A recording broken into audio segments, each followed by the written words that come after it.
Having a really negative or a bad graphic design client can cost you time, money, and even worse in some cases. In my 15 years of experience, I have encountered sort of patterns or signs that indicate you do have a bad client on your hands.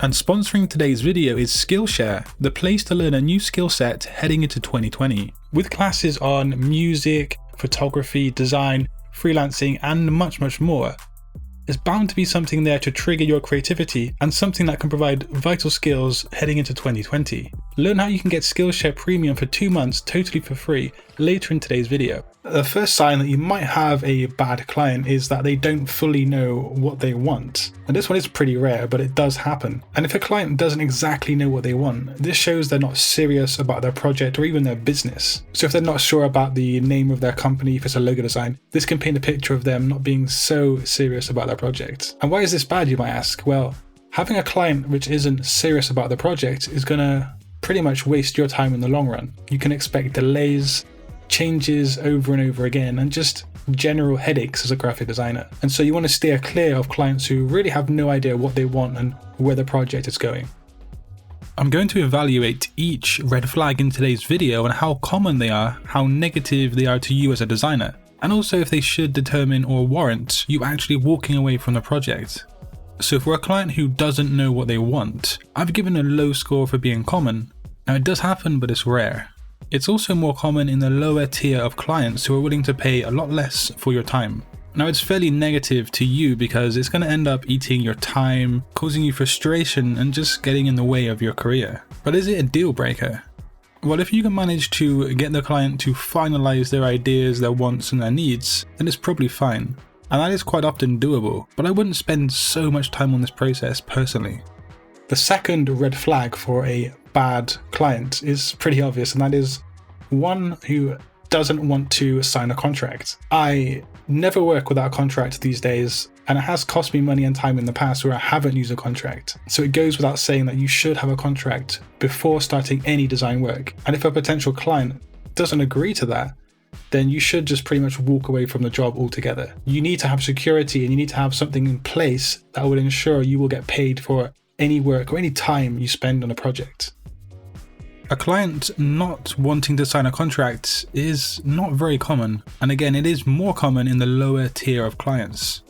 It is really negative, however, because you do not want to work without a contract, because this can lose you money and time very, very easily. And so for me, it is a total deal breaker. If I cannot secure a contract, I won't work.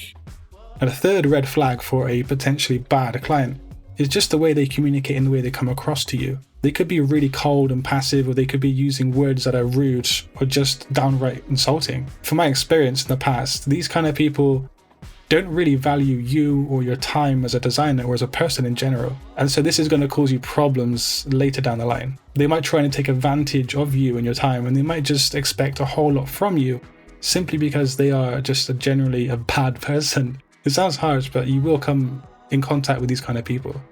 People being rude and cold is somewhat common, but most clients will be friendly and cooperative. However, you will come across rude people from time to time. It is quite negative because they're often unreasonable and difficult to work with. That being said, sometimes people are just cold and unwilling to say much, yet they are still okay to work with in some respects. Others are just downright rude, so it does depend on the situation if it's a deal breaker or not. And so the last point in today's video of red flags that suggest a bad client is that they ask for a free test or some kind of free work to show your skills. I've actually had this quite a lot, and it shouldn't really happen. It shouldn't take place. If you have a portfolio of work, that should be the test. That should be the proof of your skills as a designer. And it might be tempting to take on free work to, gain potential work later, especially as a younger or a beginner designer. This is where you can be taken advantage of, and I've seen it happen quite a few times. So try not to work for free. And if a client comes to you asking for a free design to, start a project, it's probably a good sign that you want to turn around and run in the other direction. Clients asking you to do free work is pretty common, and like I said, for many of these points, it is more common in the lower tier of clients. It is quite negative, but this depends on your experience level. Higher paid and professional designers will never even consider working for free because it's not worth their time. And that's why for me, it is a total deal breaker. But for say students or people just starting out, it might be a different story.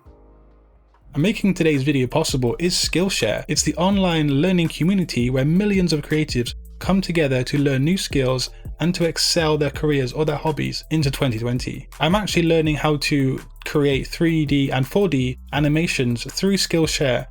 And one of the courses I really am digging right now is one by Gustavo Torres. And even with my busy schedule, I still manage to learn things as most of them are under 60 minutes. So it's really easy to integrate Skillshare into your day-to-day life. And you guys will probably see some tutorials around 3 or 4D animations on this channel when I do perfect and master those skills. It's something I've wanted to learn for a long time, but I've never really had the time to do it. So the first 1,000 people to subscribe to Skillshare will have 2 months totally for free on the premium version.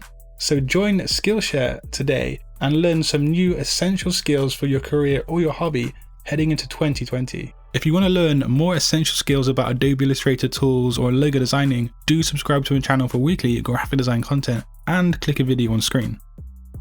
But until next time guys, design your future today. Peace.